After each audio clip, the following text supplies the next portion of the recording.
were some individuals on election walk this morning who were handing out leaflets which stated in part that Mrs. Dorothy Healy was speaking for reasons unknown to us.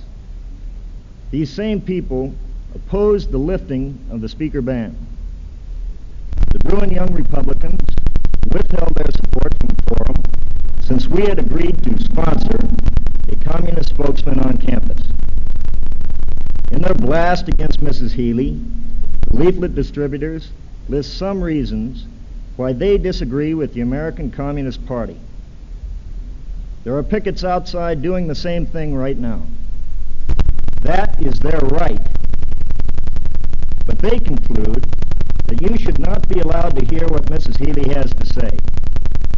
Here is where I disagree with them. For the same document which guarantees that they can dispute what Mrs. Healy has to say also guarantees that she can say it. The Bill of Rights ensures that you will have the opportunity to make up your minds for yourselves by reading and listening to all shades of opinion, orthodox or unique, popular or detested. Last semester, the students on this campus voted by an overwhelming majority to urge the regents to lift the ban against allowing members of the American Communist Party to speak on campus. On June 21st of this year, the regents did just that. In order to promote discussion of political issues, not to push any particular viewpoint, an organization called Forum was created. It is composed of the Bruin chapter of the American Civil Liberties Union, the Bruin Young Democrats, the Young People's Socialist League, and the Young Socialist Alliance. Today we are exercising what should have been ours since the moment the Bill of Rights was adopted, freedom of speech. And you are exercising your concomitant right, the freedom to hear. I would now like to introduce to you Mrs. Dorothy Healy, spokesman for the Southern California branch of the American Communist Party. She will speak on the Communist Program for America. Mrs. Healy.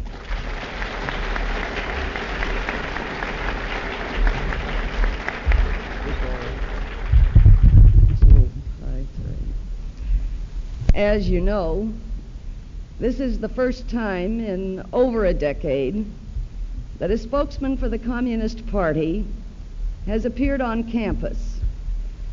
The reasons given for the ban include two charges that are so commonly believed that I would start my remarks today by commenting on them. The first, that communists are foreign agents, part of a worldwide communist conspiracy controlled by the Soviet Union. Now, in 1937, the McCormick Foreign Agents Registration Act was passed, requiring that any individual acting on behalf of a foreign government must register. To this date, no communist has ever been arrested under that act. Why? Because it would be necessary to produce evidence in a courtroom establishing that fact. And evidence in a courtroom is far different from the testimony of stool pigeons before Un-American Activities Committee, where no cross-examination takes place and where courtroom procedures are not followed. In the hearings before the Subversive Activities Control Board 11 years ago, the proof, so-called, that the Communist Party was a foreign agent was that in 45 political issues, the positions of the Communist Party of the United States and that of the Soviet Union coincided. But we established that in over 27 of those issues, our party had taken its position years before the Soviet Union. Did that, by the same token, make the Soviet Union our agent? Both the Act and the Board's findings are based on the theory that no country can become communist without necessarily falling under the control of the Soviet Union. And as stated by the Lawyers Guild brief in the Communist Control Act, China went communist and is obviously not under the control of the Soviet Union. Both the Act and the Board assume that no national communist party is free to reject the policies put forward by the Soviet communist leaders. Yet the communist parties of Albania and Yugoslavia have done so, and in what in fact they did, they must have somehow been free to do. Now, the second charge, that I stand for the overthrow by force and violence of the United States government. Yet in 1951, I and 14 other communists here in California was arrested and charged with conspiracy to advocate that overthrow. Not, mind you, to so advocate it now, but the charge was that at some unnamed future we would so advocate. Well, the Supreme Court ruled that even after a 6-month trial where 25 FBI informers testified against us, that there was not adequate evidence sufficient for conviction, and sent the case back for retrial. The Department of Justice was compelled to come into the trial court and ask for dismissal of the indictment on the ground that they could not secure such necessary evidence. Well, it is obvious that in the 35 minutes, I cannot hope to deal with the complex economic and philosophical questions embodied in Marxism and in my party's program. It should be equally obvious, I think, that if you are to have unimpeded access to conflicting viewpoints, if you are to gain the necessary knowledge which provides the basis for mature judgment, then the participation of communist economists, philosophers, historians, scientists, in the classroom, in seminars, and in public discussions generally is essential. It was John Stuart Mill who said that one who knows only his own side of the argument knows little even of that. And he added, and I quote, "Nor is it enough that he should hear the arguments of adversaries from his own teachers, presented as they state them, and accompanied by what they offer as refutation. That is not the way to do justice to the arguments or bring them into real contact with his own mind. He must be able to hear them from persons who actually believe them, who defend them in earnest and do their very utmost for them." I'm often asked why I became a communist. And I became one because I despised a system in which man could become a degraded, servile, humiliated, neglected thing. And I remained a communist because I understood that it was possible to achieve a society where, in the words of Karl Marx, the free development of each is the condition for the free development of all. When man's labor is bought and sold as a commodity, as in capitalism, man becomes a mere cog in the machine and is stripped of his humanity. But when man has as its theme production for man, not man for production, when there is social ownership of the decisive sectors of the economy, then there will be the initial guarantees that man will no longer be separated from his fellow man, nor from himself, nor from his society. And if one believes in man, in his individuality, in his enormous and diverse potentials, then the challenge should be to construct a society where individual and social interests are not incompatible. I said that socialism would provide the initial guarantees. It provides the basis for the transition to the later communist society, where the abundance of the economy is matched by the abundance of the new social and moral qualities of men. In other words, it is necessary to ensure definite social conditions that provide abundance, to create the material and technical basis for conditions in which the growth of social wealth advances the welfare of each citizen. In the process, humans emerge who gradually become free of the habits and traditions resulting from a society based on the profit motive. For instance, for thousands of years, labor has been a curse to the majority of mankind. Its driving power, the need to exist and not desire. In that ultimate communist society, labor becomes a creative effort. There is no longer the division between hand and brain labor. Manual work becomes the application of scientific data. A man's character, his habits and conduct, are not born together with him. They develop gradually, together with his growing knowledge of the surrounding world. And man's nature mirrors the nature of his world. If it is a world where people devour their fellow men, the man becomes a cannibal. If it is a world where the golden calf is worshipped, then man becomes greedy. In order to develop a society where each man can for the first time fully express his individuality, there must be material abundance with equal access to consumption, with the full satisfying of the rational needs of society of people.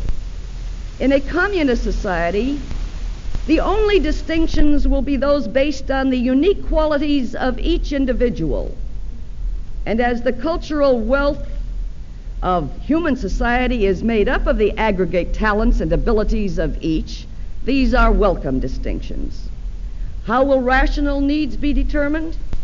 Why will abundance influence the individual in determining what he needs? Well, I have time for only one example. The value of gold is due to its scarcity. Imagine that all the sand on the earth is turned into gold. Would people grasp shovels and rush to the riverbanks and seashores to dig it up?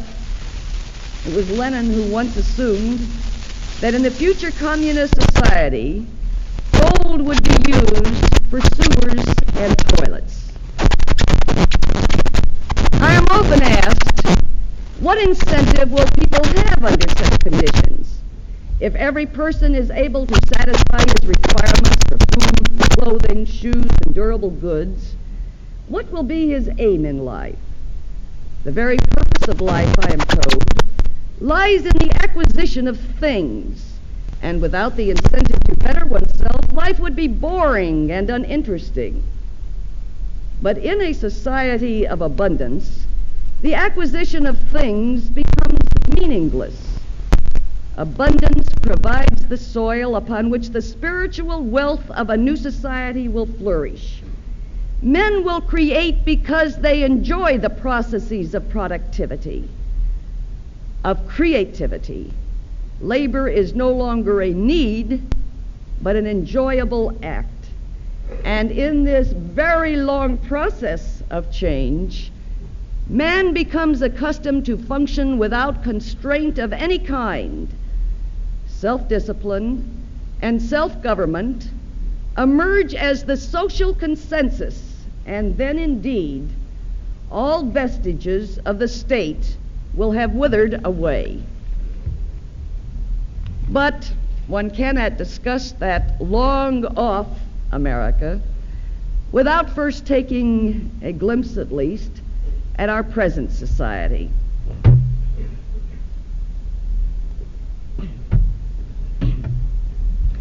Anti-communist hysteria has nurtured tremendous pressures designed to paralyze constructive thinking, to divert into blind alleys all that which can be done in order to stifle and mutilate truth.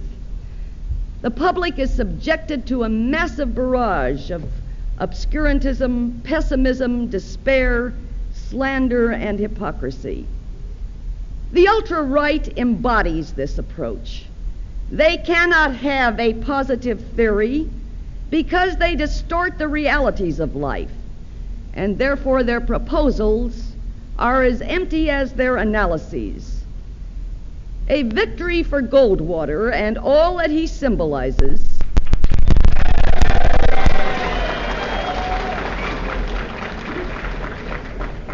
would mean increasing violence in both domestic and foreign affairs.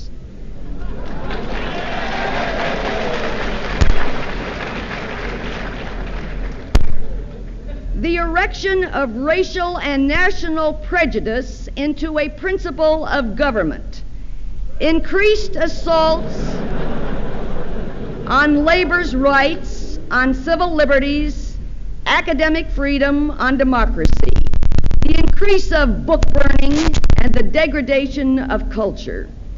No, Goldwater does not mean a return to the 18th or the 19th century any more than Adolf Hitler did in Germany.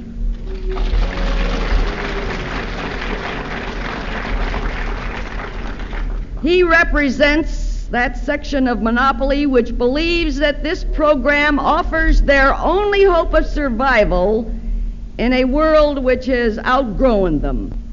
They claim to stand for individual rights and against big government, and enlarge on the myth of the folksy wokesy government at local level. What nonsense. The only individuality they believe in is, as Karl Marx wrote in the Communist Manifesto, the individuality of the big corporation. And the only big government they oppose is that which provides any application of the welfare clause in the Constitution.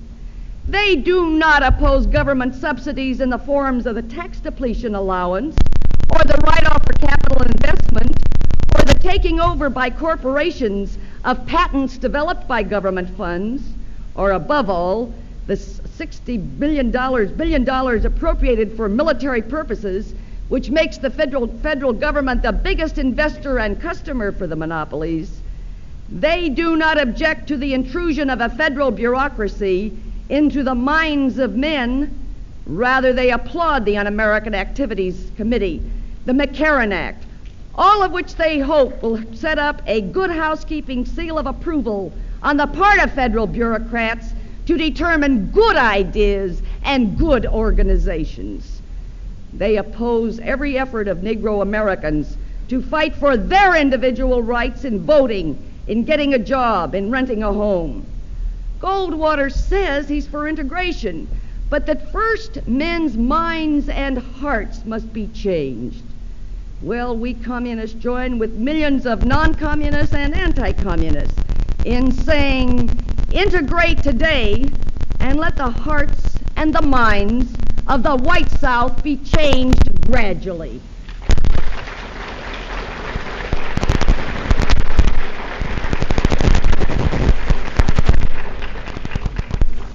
They have as their slogan, free competition, but they uphold the giant monopolies who strangle this competition and who increasingly extend their control over the government, the press, radio, TV. Invariably, their positions represent the negation of human rights to property rights. And just as invariably, their platform speaks for that coalition which they represent.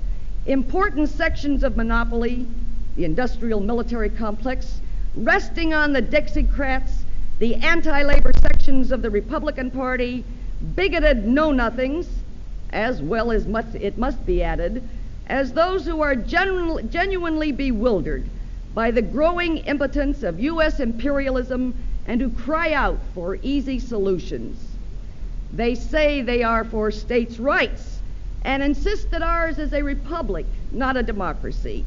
Well, why don't some of you who agree with that insist that the states of Alabama and Mississippi, which deny the basis of Republican government, that is, representative government, either allow all citizens, regardless of color, the immediate right to representative government, that is, the right to vote, or else be reorganized under the provisions of the Constitution, which says that all states shall provide a Republican form of government.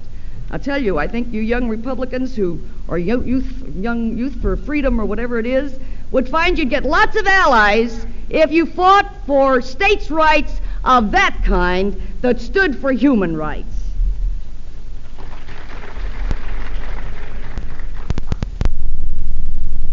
But the answer and the solution to the ultra-right is not coming from the administration either. Professor Arthur Schlesinger, Jr., articulates some of the philosophy of the administration in the following words, and I quote. He says, the problems of the New Deal were essentially quantitative problems of meeting stark human needs for food, clothing, shelter, and employment. Most of these needs are now effectively met for most Americans, end of quote. Well, are they? Leon Kaiserling presents documentation that over 77 million Americans live in poverty or deprivation. Professor Gabriel Kolko, in his Wealth and Power in America, presents an even sharper denial of Schlesinger's bland assumptions. He shows, for instance, that the basic distribution of income and wealth in the United States is essentially the same now as it was in 1939 or even 1910. I will not take the time to detail all of his presentation of the statistics.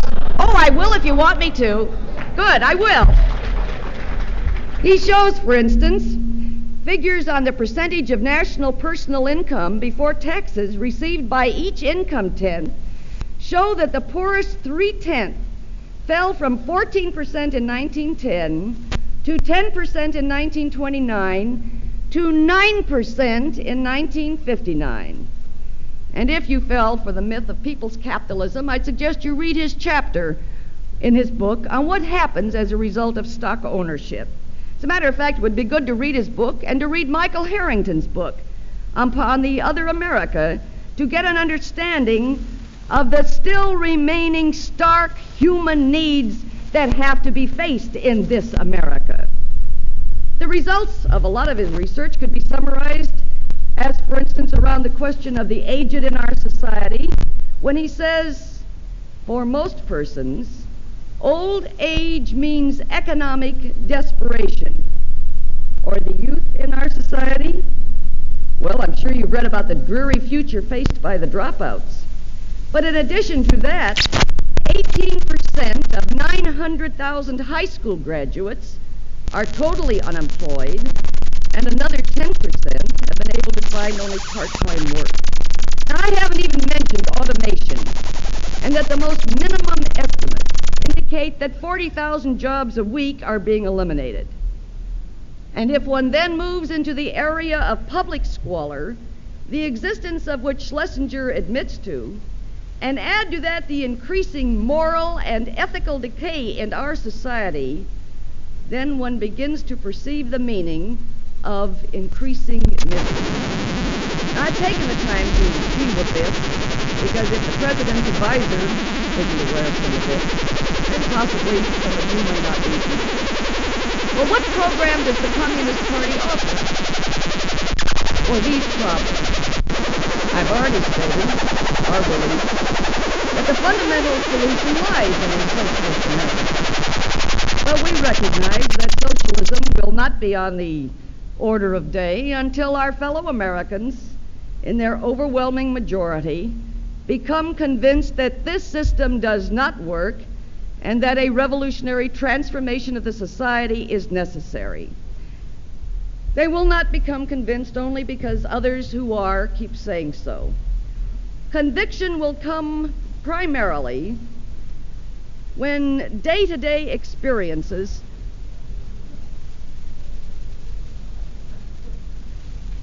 provide Can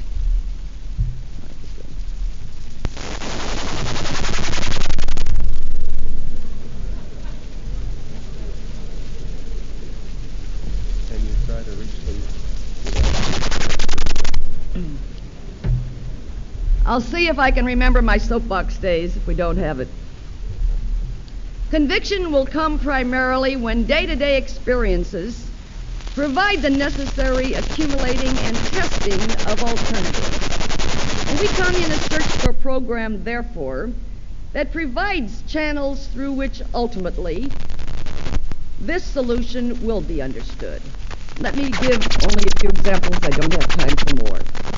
We would agree that the job of completing the democratic revolution of the Negro people and the job of guaranteeing jobs and security of the working class requires a political realignment of the existing two parties. When Walter Reuther says to the Democratic Party, "You can't have us and Eastland too," or James Baldwin says that as long as the Democratic Party contains, for example, Senator Eastland, Negroes do not have a Democratic Party. And he says what I am trying to suggest about the Democratic Party applies with equal force to the Republican Party. Well, I think they're correct, and I think their viewpoint is buttressed by Senator Clark's expose of the Senate establishment. He says that the Senate is controlled by a bipartisan conservative coalition, quote, dedicated to the preservation of the status quo in economic and property rights and to the past in human rights. And Professor James McGregor Burns goes on to add, the establishment is rooted in one-party states in the North and South, and that one of its chief instruments of control of this bipartisan coalition over Congress is based on control of committee appointments, primarily through the operation of the seniority system. And if within the present two parties a massive campaign was launched to break the seniority system in labor, Negro, Mexican American, and labor and liberal organizations mobilizing to fight for modernizing what he calls this deadlocked system, then a new political realignment would take place, conceivably, with the Dixiecrats and Barry Goldwater where they belong, in one party. And if the reactionary bipartisan control of Congress was ended, then the struggles for general social welfare would become meaningful. The fight for massive allocation of funds for jobs to meet automation, Medicare, health and education welfare measures generally. Now, this is just a beginning example of a political alliance of those threatened by monopoly. It is not an anti-capitalist alliance because its program calls for a democratic reconstruction of the country, not for ending the exploitation of man by man. What I am projecting as a program is based on immediate needs that can lead to long-range possibilities. And it will be, in my party's judgment, on the experiences gained from these struggles and these consequent new levels of political maturity achieved that, conceivably, Americans will then move on toward the ultimate abolition of capitalist economic relations. The Communist Party advocates a democratic road to socialism through the political and economic struggles of the American people within the developing and revitalized constitutional processes. Capitalism, in our opinion, cannot be reformed into socialism, the transition from one to the other being a social revolution. We fight for conditions that can lead to this peaceful transition because we believe this road can be opened by the struggles of the people in today's vastly new world. The key question of social revolution is that of political power. The issues of the nature and role of the state stands therefore at the very core of politics. Marxists hold that the state represents the political power of the economically dominant class. The so-called power elite, for instance, is able to keep real power in its hands, in spite of all democratic and social advances won by the working class and peoples generally, and those advances are enormously important because that elite controls the state machinery. But there is nothing in our Constitution which proclaims the indispensability of the capitalist economic system. It is possible, therefore, within that constitutional framework, to project the working class becoming the dominant class in the nation through winning a majority in Congress and the use of that majority, backed up by the mass struggles of the people, to bring about basic social and economic change. We do not see a Chinese wall standing between the struggles for democratic renewal, represented by an anti-monopoly government, and its ultimate change into a socialist government which would end the exploitation of man by man.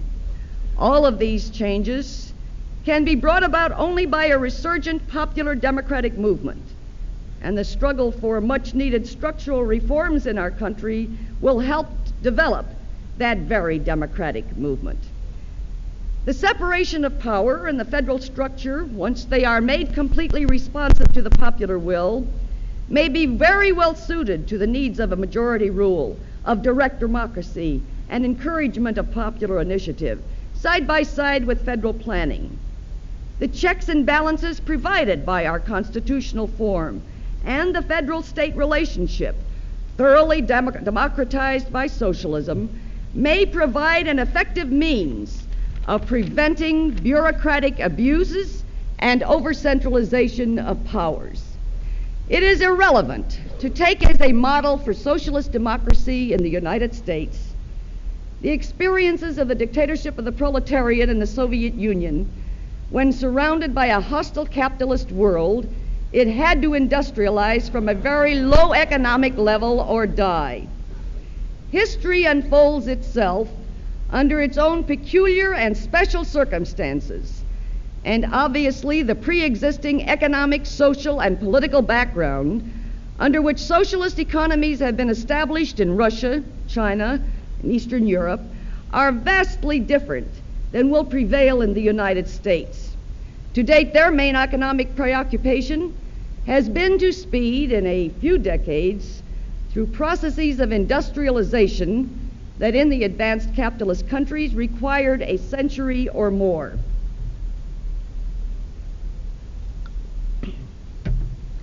They not only suffered from the inevitable mistakes that could be expected from their vast social pioneering, in addition, they bear the deformities that came as a result of the crimes committed against the people during the Stalin era.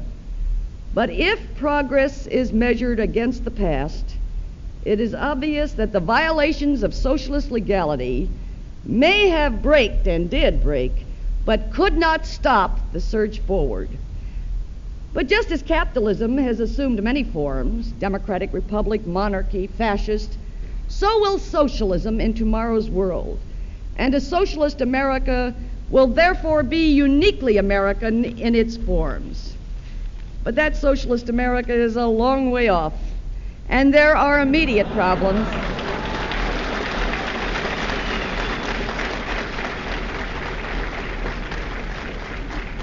which command action.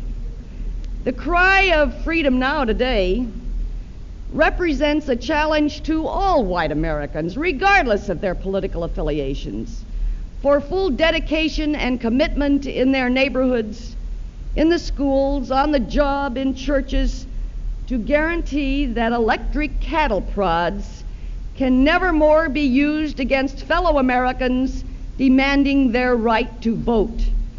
The partial test ban treaty will not produce an age of idyllic tranquility, nor an open road to disarmament and peace. It does, however, usher in a new stage in that fight, which can be meaningful if mankind redoubles its efforts. And we Americans have a special responsibility in that regard.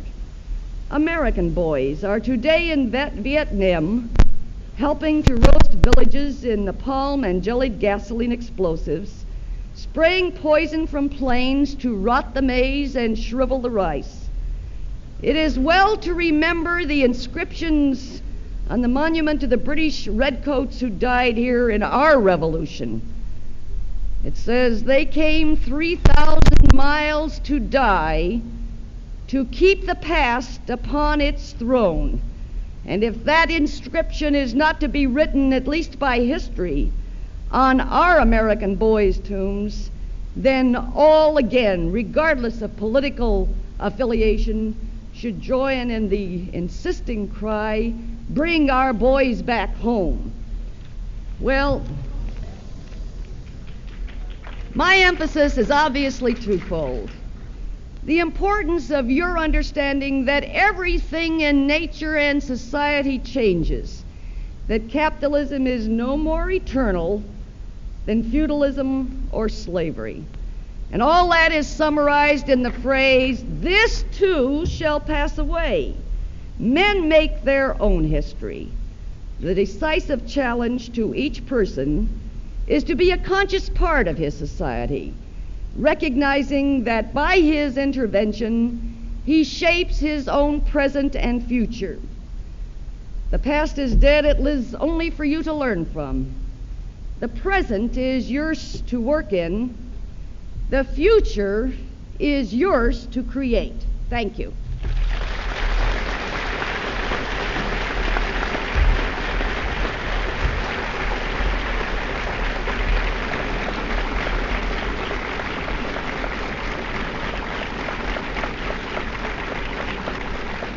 Thank you, Mrs. Healy.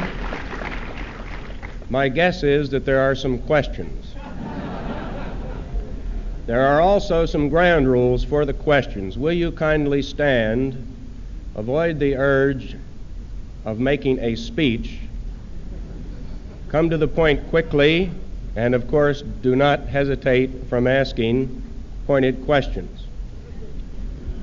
Now, if you'll ask it to me, I can then transmit it to Mrs. Healy. Something may be lost in the transmission, but you tell me if too much is lost. The other ground rule is that because this is an educational situation, that we would like the questions reserved to students of UCLA.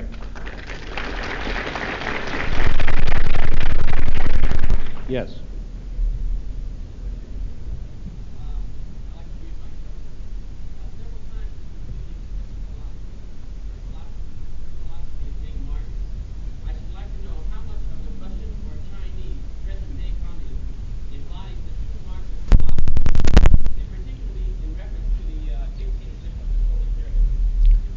The question is how much of current Chinese and Soviet philosophy, and I take this to mean performance too, truly embodies original Marxism, specifically the dictatorship of the proletariat.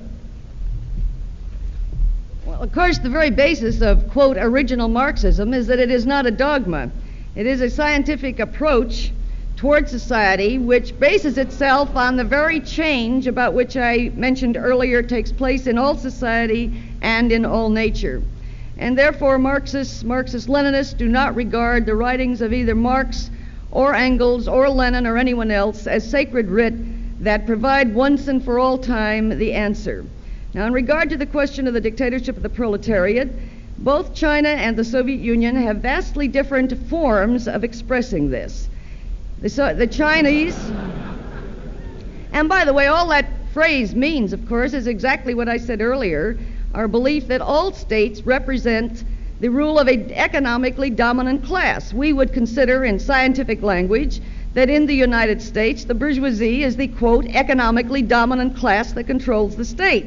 And therefore, the phrase does not mean what in our time its connotation has become of violence, etc. Now, in China, you have many parties existing, including even parties that represent what they call the national capitalists. The Soviet Union, this is not true. But both of them, nevertheless, express for what is uniquely Chinese or uniquely Russian their own processes towards the ultimate development of a society where all vestiges of the state will wither away. And that is why I suggested earlier that in our country, the form will be vastly different as between Chinese or Soviet, and there will not be anything that, as far as form is concerned, even remotely alike. But as far as their relevancy to Marxism, I can assure you that both as far as the Chinese, if you limit it to this question of the dictatorship of the proletariat and not the other questions about which there is such stormy debate in the world communist movement today, but on this question, each of them, in his own way, is faithful to Marxism.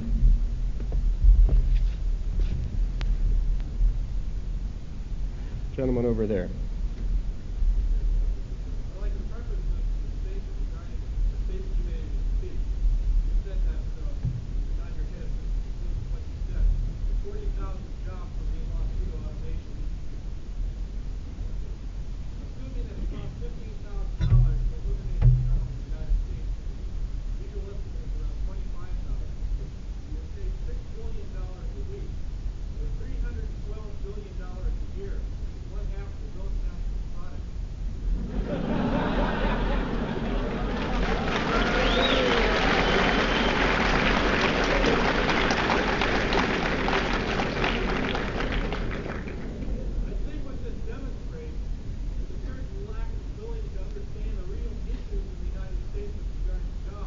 Will you get to the question, please? The question is this. The Communist Party of the United States, a party which is supporting socialism, was in fact just an anti-capitalist party. Would you repeat that, please? Just the last part.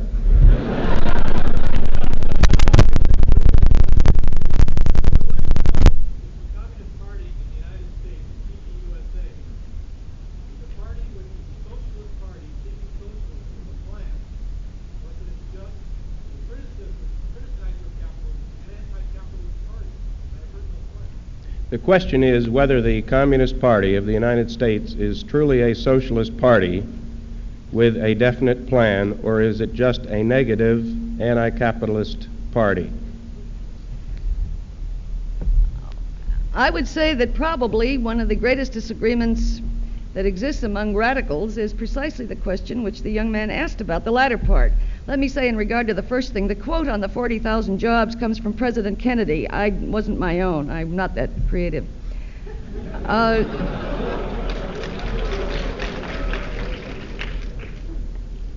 We disagree with others who we feel take positions based on what they consider socialist solutions, absolutely unmindful of whether or not those socialist solutions have any immediate relevancy to the minds and reactions and conditions of the millions in America today. We do not consider it good Marxism to be pariahs crying in a wilderness calling for a socialism, which we believe in most devoutly and profoundly, completely unrelated to the struggle around immediate questions today. That is why, in regard to the approach towards politics, or in the approach towards transitional ways towards socialism, that we advance the program of an alliance of all those threatened by monopoly. And this is based on a Marxist-Leninist analysis that monopoly capitalism is in conflict with its own environment. It is not therefore only the contradiction that exists between capitalist and worker, which is a well-known theory of Marxism, the basis of it. It is also the fact that monopoly becomes in conflict with every sector of the society, including the non-capitalist sectors of the economy, the non-monopolist sectors of the economy. And therefore we envision as the method by which an accumulating alliance can be developed that through its own experiences starts to recognize the need for more fundamental change, this of an anti-monopoly program to curtail the powers of monopoly, not to turn the hands of the clock back, we're not trust busters, to curtail their powers through governmental action, primarily through the action of labor and public organizations, that, as I say, would provide this transitional approach toward a socialist America.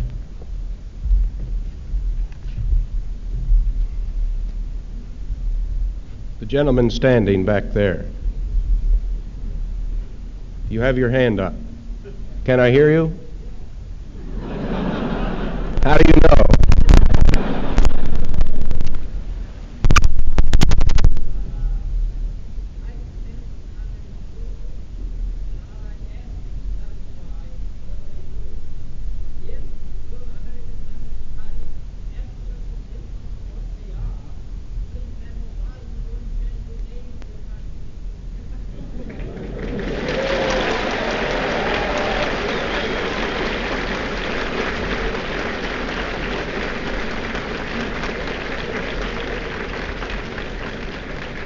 The question, referring to Mrs. Healy's remarks,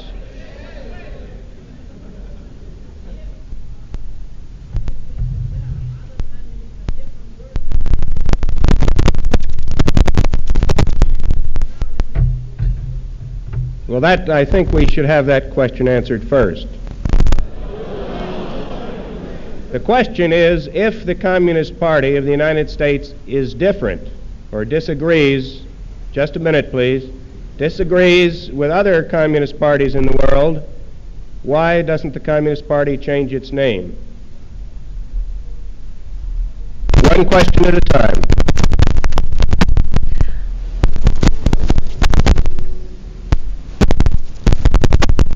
I would say that both the question and your reaction to it indicate what I tried to stress in my opening remarks, and that is that a decade and more of a massive barrage of anti-communist hysteria has resulted in a situation where what the Communist Party stands for is answered for you not by what communists say, but by what anti-communists say.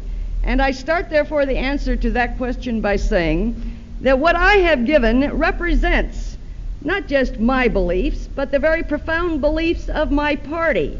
And we do not have one voice for a private relationship and another for a public.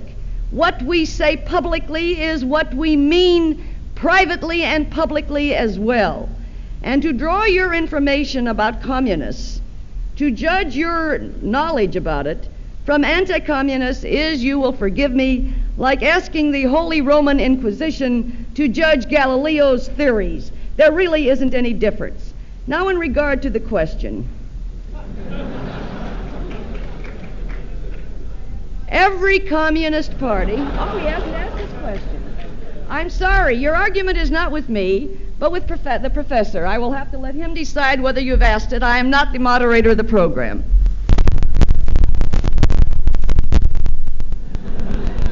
Now for the second part of your question. I never got to you. All right, just a minute. I will.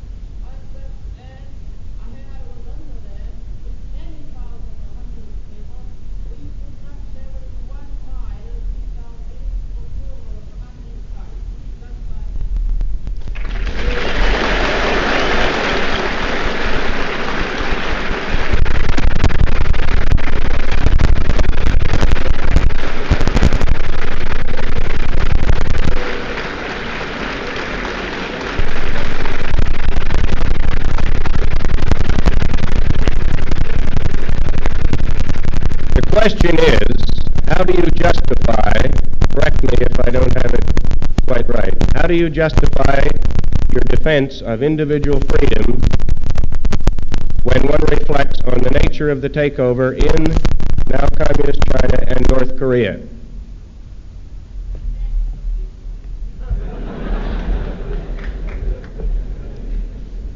Well, I would say, first of all, that in regard to both China and North Korea, that the violence that was committed there was a far greater violence that had been perpetrated by Chiang Kai-shek for the generations before the revolution took place, incomparably more than took place after 1949, after the revolution took place. And for confirmation of that, I do not refer you to communist sources. I would suggest you read non-communist historians describing the life in China before the 1949 revolution. And just as an immediate reaction, you'll have to forgive me. I will answer the question in my way, not yours.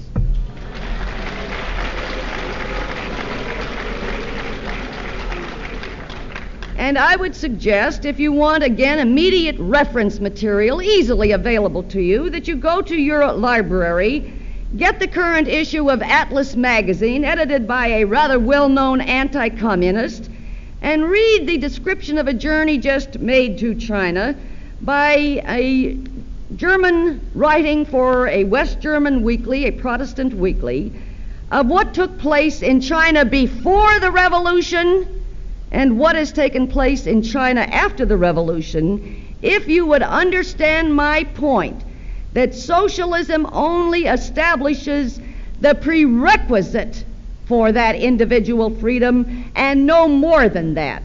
That it does not in itself, as its starting point, guarantee it. It establishes only the elimination of those economic relations which prohibit the exercise of individuality in the fullest sense, in their substantive sense. And this is all that socialism can do at that stage. It will be in that later society which I tried to describe in my earlier remarks, where when the economy of abundance is matched also by man's spiritual and ethical and moral changes, that then the full guarantee for each individuality, the flowering of all man's individuality is present. But if you want to discuss revolutions, I would suggest in the first place you ought to understand our American Revolution in 1776. What happened? Oh yes, indeed. What happened to the Tories and the property of the Tories and the life of the Tories and the welfare of the Tories? I can assure you that they would feel just as bitter about the confiscation of their lands and their homes and their wealth as the refugees from China felt about theirs when the Tories of 1776 and thereon went to Canada. There wasn't any difference in the bitterness. And I would above all suggest again for American history majors, look up the words of Abraham Lincoln on his definition of liberty. His recognition that liberty for some means the right to appropriate the labor of others, and liberty for still others means the right to live their own lives for themselves without such appropriation. Both march under the banner of liberty. Both mean, said Abraham Lincoln, vastly different things. It is this essential truth that all of us have to understand. I'd like a question from the minority group out there in the foyer.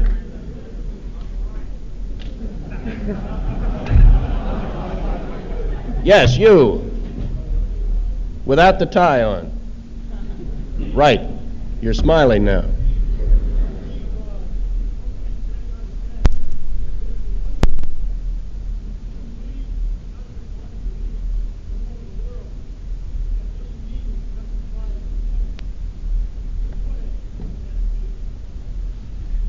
You're stating that communists say what? That the means justify the end, and your question is what end? I think that's clear enough.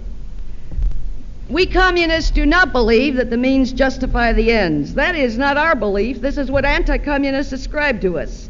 We say that means and ends cannot be separated, that they have an immediate, important interaction and interrelationship on one another.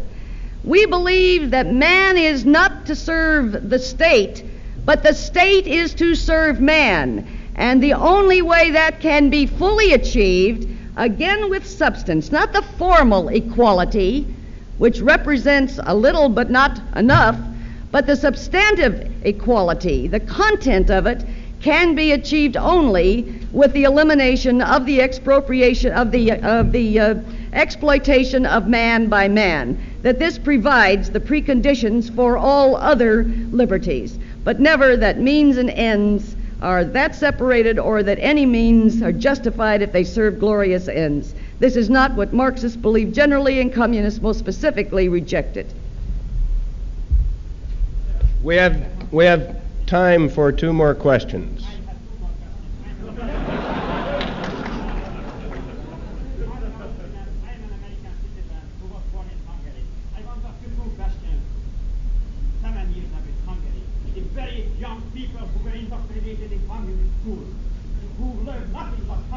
Will you please ask the question?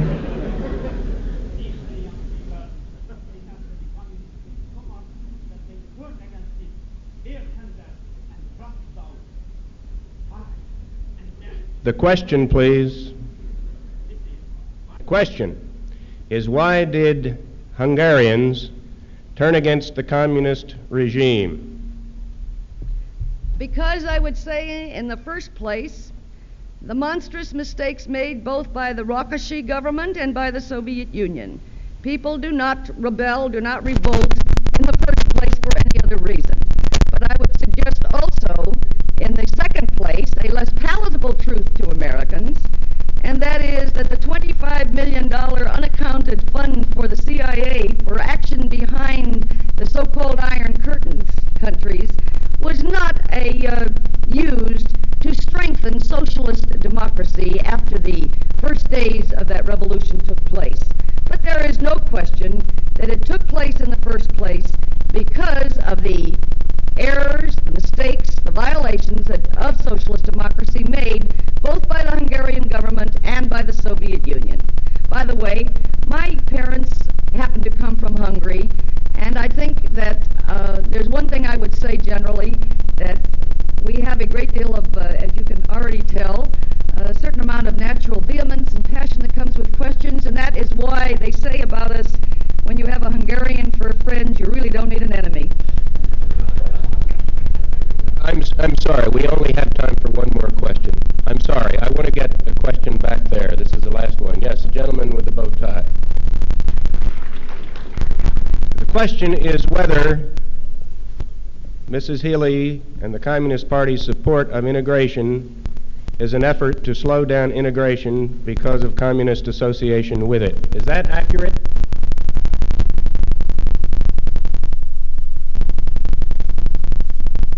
Keep it secret.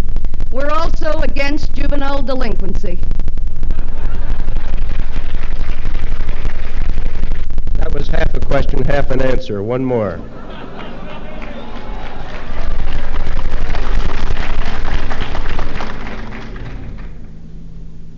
This gentleman right down here, quoting Mrs. Healy, that when there is public ownership of property, it follows that men will not be separated from their fellow men.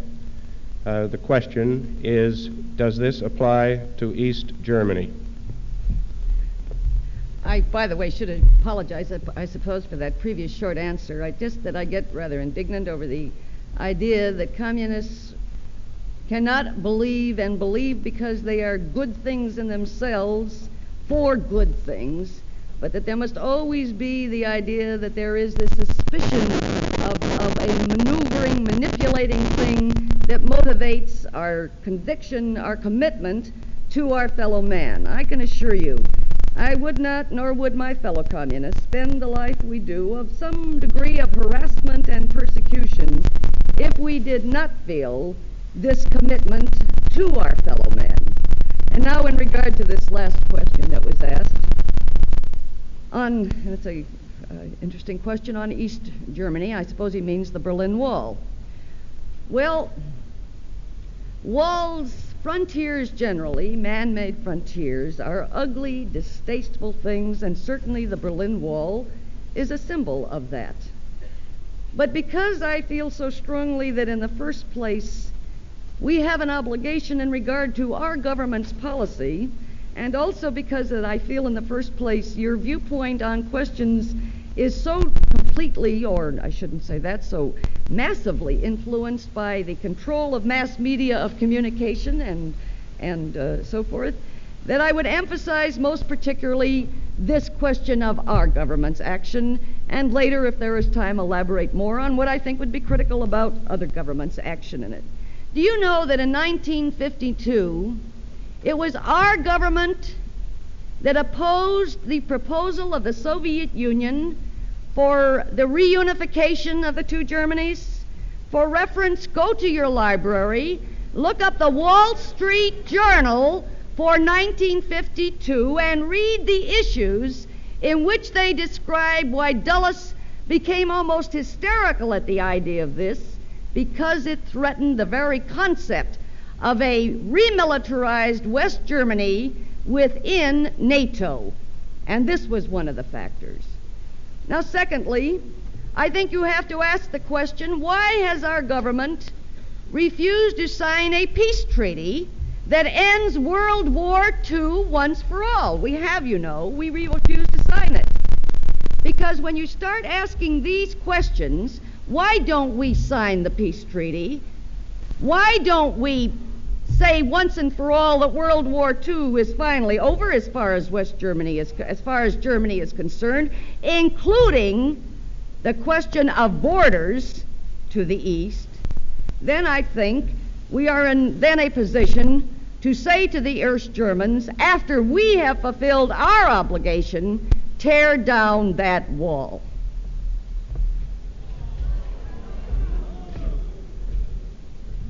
I didn't really expect you to like it.